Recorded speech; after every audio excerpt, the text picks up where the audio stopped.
Hi, sixth grade families. My name is Laura Jamieson, and I'm going to be your students' language arts teacher. So whenever you need to get a hold of me, the best option is my email address, and that's ljamieson@rochester.k12.mi.us. So first, here's a little bit about me. So I was born and raised in Bloomfield Hills, Michigan. As a kid, I always wanted to be a teacher. I used to set up my stuffed animals and my dolls, and I would teach them. I had a whiteboard and a rocking chair that I would teach to them. I graduated from Andover High School in 2009 and then went to Central Michigan University to get my undergrad. I did a long-term sub job in Van Hoosen in sixth grade language arts before moving down to Charlotte, North Carolina in 2016. In Charlotte, I taught fourth and fifth grade at Devonshire Elementary. Eventually, I came back to Van Hoosen in 2019 and taught eighth grade language arts. Then I was moved to the virtual campus during the 2020-2021 school year, and then came back to Van Hoosen in 2021, the fall, and taught sixth and seventh grade. Last year, I taught all sixth grade, and then again this year, I'm teaching all sixth grade, and this will be my 8th year teaching. I have one sister. She is 13 months older than me. She lives in Chicago, Illinois, and she works as a librarian. My mom is a part-time bookkeeper at Beautiful Savior Lutheran Church here in Rochester. My dad used to work at Hart Middle School, but is now retired. My grandpa, who I'm very close with and see him at least twice or 3 times a week, will be 99 in October. My aunt retired from Ford Motor Company last year, and then my boyfriend, Mike, he is an engineer analyst at Nissan. In 2021, I bought a house in Royal Oak, and so that is where I live. And so that's a little bit about me. I'm really excited to get to know you and your students this coming year. So the best time to get to reach me is during 6th hour. I have language arts 6 all day from 1st to 5th hour. You can also stop by during a lunch. Email is always a good option as well, because then I can look at it and answer the question the next day. I'm usually here at school at 6:45, so if before school works better, that also works. A glimpse into language arts. So there's always going to be a do now where students come in and they do that task right away. It could be anywhere from finding a new seat, or it could be a quick write where they're putting it into their notebook. It could be a poll or a survey that's on Google Classroom, but they'll do that right as soon as they walk in and have class.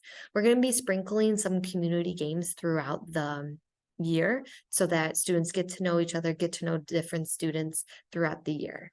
We'll do some sentence studies. We'll learn grammar, we'll learn conventions, we'll find sentences in books. We'll also just have a sentence like a mentor sentence and learn through it that way. There'll always be some independent reading time, whether it's time to share and discuss with peers or the whole class, to create a reading response with the book of their choice. There will be many lessons from reading to writing to grammar, literary concepts, and then there will be independent work time. So our curriculum is based on the Common Core state standards.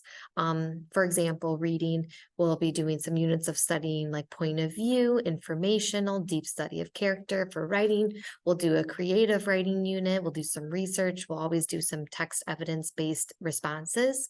Grammar will incorporate with daily languages. We'll talk about parts of speech, types of sentences, and then vocab. What we do is Greek and Latin root words, and we'll also find vocab words within context. The 2 class novels we read throughout the year are Esperanza Rising and then our Author in April book, which is Lincoln's Grave Robbers by Steve Shankin. We really do base our curriculum on the spiral approach, where we'll talk about plot and setting and conflict at the beginning of the year.